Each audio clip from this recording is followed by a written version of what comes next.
नमस्कार मित्रांनो, share market आणि मी या चॅनलमध्ये मी पुन्हा एकदा आपलं सर्वांचं मनापासून स्वागत करतो.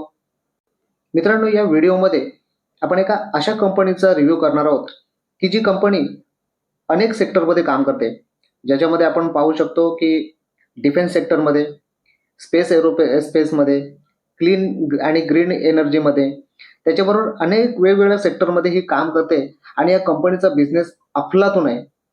ही कंपनी गेल्या काही दिवसापासून म्हणजे रिसेंट पास्टमध्ये या कंपनीने खूप चांगल्या प्रकारचं रिटर्न दिले आणि आता सध्या ही कंपनी जवळपास 20% आपल्या ऑल टाइम हाय पासून खाली आलेली आहे. तर या अशा शेअरमध्ये जर आपण छोटे छोटे इन्स्टॉलमेंट जर आपण लावून या शेअरला जर बाईंग केली तर ही कंपनी भविष्यात खूपच मोठी होणार आहे. कारण कंपनीचा बिझनेस एकदम तगडा असल्याचं पाहायला मिळतंय. त्यामुळे या कंपनीला आपण वेळेत जर खरेदी केलं किंवा जर अभ्यास केला आणि जर जेव्हा आपल्याला चान्स मिळेल त्यावेळी जर आपण खरेदी केला तर ही कंपनी आपल्याला खूप चांगल्या प्रकारचं रिटर्न बनवून देऊ शकते. एवढं या कंपनीमध्ये जबरदस्त पोटेन्शियल असल्याचं आपल्याला स्पष्ट दिसून येते. तरी कोणतीही कंपनी आपण पाहूया, पण तत्पूर्वी आपण जर या चॅनेलला पहिल्यांदाच भेट देत असाल तर या चॅनेलला प्रथम सबस्क्राईब करा, बेल आयकनला हिट करा, जेणेकरून अशा नवीन नवीन व्हिडिओंची नोटिफिकेशन आपल्याला वेळेत मिळेल. चला तर मग आपण या व्हिडिओला आता सुरुवात करूया. मित्रांनो, या शेअर्सची करंट प्राइस आपल्याला दिसते 2243 रुपये आणि ओव्हरऑल जर आपण या कंपनीचा परफॉर्मन्स बघितला तर या कंपनीने आतापर्यंत 120% पॉझिटिव्ह रिटर्न दिलेले आहे. आता हे रिटर्न मिळताना आपल्याला या शेअर्स मधली व्होलॅटिलिटी क्लिअरली दिसते. सुरुवातीला लिस्टिंग झाल्यापासून कंपनीने सुरुवातीच्या फेजमध्येच खूप चांगल्या प्रकारचं रिटर्न दिलंय. 100%चं म्हणजे जवळपास 100-125%चं रिटर्न सुरुवातीच्या फेजमध्ये. त्याच्यानंतर त्या ऑल टाइम हाय पासून पुन्हा कंपनी क्रॅश झाली. जवळपास किती 50%च्या आसपास आपल्याला हे करेक्शन दिसेल. त्याच्यानंतर पुन्हा कंपनीने त्या लेवलवरून पुन्हा एकदा जंप घेतली आणि त्या बॉटम पासून जवळपास पुन्हा एकदा 100-125%चे रिटर्न आपल्याला पाहायला मिळतात. त्याच्यानंतर पुन्हा कंपनी क्रॅश झाली. आता जवळपास कंपनी 20%च्या आसपास पुन्हा एकदा या कंपनीमध्ये या शेअरमध्ये फॉल आलेला आपल्याला पाहायला मिळतोय. सांगायचं तात्पर्य काय, की या शेअरमध्ये वेळोवेळी आपल्याला खूप चांगल्या लेवल्स खरेदीसाठी मिळतात. या लेवलला आपण बाय करू शकत होतो. पुन्हा आता या लेवलला आपण बाय करू शकतो.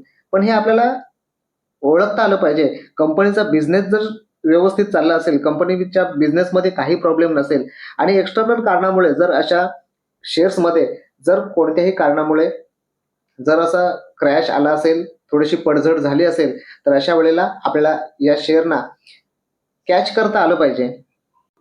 तर मित्रांनो, ही कंपनी कोणती आहे? या कंपनीचं नाव आहे एमटार टेक्नॉलॉजीज लिमिटेड. खूप फेमस नाव आहे. सर्वांना माहिती आहे आपल्याला ही कंपनी काय करते.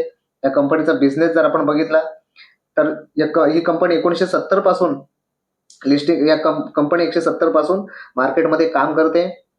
या कंपनीचा बिझनेस जर आपण बघितला तर business of manufacturing various machines, equipment, assembling, sub assembling and spare parts of energy, nuclear, space, aerospace, defence and other engineering industries.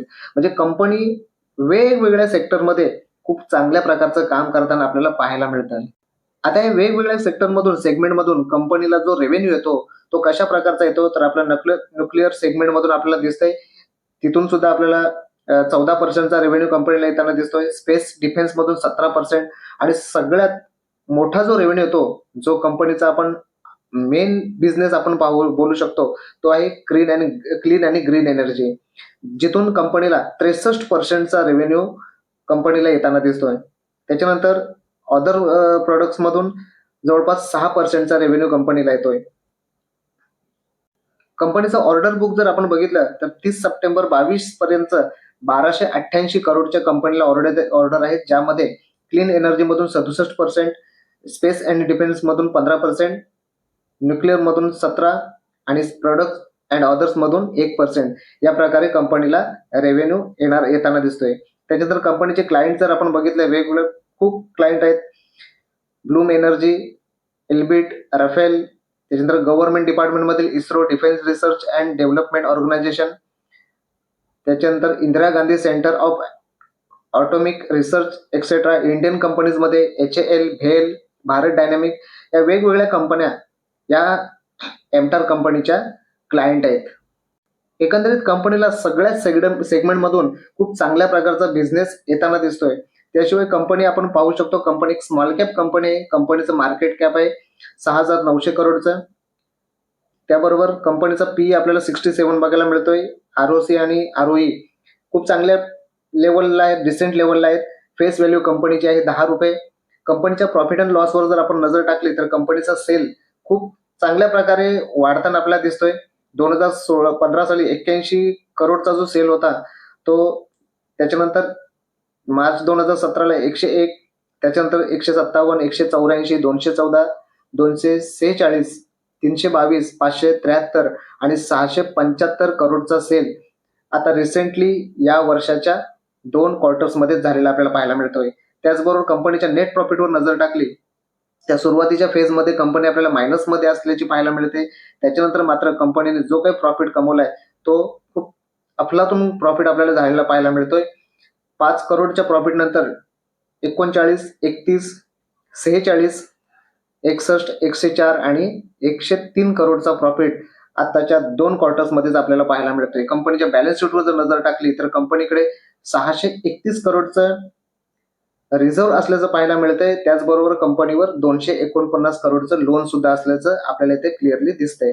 कंपनीच्या शेअर होल्डिंगवर जर आपण नजर टाकली तर प्रमोटर्सकडे आपल्याला पाहायला मिळते 39% शेअर आहेत. त्याचबरोबर FIs कडे 8% शेअर आहेत. सगळ्यात महत्वाचं DISने खूप दमदार खरेदी या शेअर्समध्ये केलेली आहे. 24% होल्डिंग DIS कडे दिसत आहे आणि पब्लिककडे उर्वरित 27 ते 28% शेअर होल्डिंग आहे. एकूण खूप चांगल्या प्रकारची शेअर होल्डिंग आहे आणि DISचा तर या कंपनीवर खूप विश्वास असल्याचं दिसून येते. त्यामुळे मित्रांनो, एमटार कंपनीचा जो बिझनेस आहे ना, हा खूप जबरदस्त परफॉर्म ही कंपनी करणार आहे. त्या कंपनीच्या बिझनेसमध्ये काही त्रुटी काढण्यासारखंच नाहीये. फक्त एकच प्रॉब्लेम आहे ती म्हणजे कंपनी स्मॉल कॅप आहे. त्यामुळे या शेअर प्राइसमध्ये आपल्याला नेहमीप्रमाणे व्हॉलॅटिलिटी दिसेल आणि ही व्हॉलॅटिलिटी जर आपल्याला सहन करता आली, यामध्ये हे पॅनिक जर आपण सहन करू शकत असू, तर ह्या शेअर्समध्ये आपण कोणत्याही लेवलला जरी बाईंग केली तरी चालेल. कारण ही कंपनी इथेच थांबणार नाहीये. हे जे मार्केट कॅप 6,000 करोडचं मार्केट कॅप आहे, 6-7 हजार करोडचं, हे येणाऱ्या काळात आपल्याला 25 ते 50 करोड पर्यंत गेलेलं दिसेल. म्हणजे या शेअर्समध्ये केवढी मोठी जंप येऊ शकते. त्यामुळे आत्ताच जर आपण या शेअर्सला बाय करून ठेवलं तर भविष्यामध्ये या शेअर्समध्ये खूप मोठी रॅली आपल्याला पाहायला मिळेल. कारण कंपनीचा बिझनेस फ्युचर ओरिएंटेड बिझनेस आहे.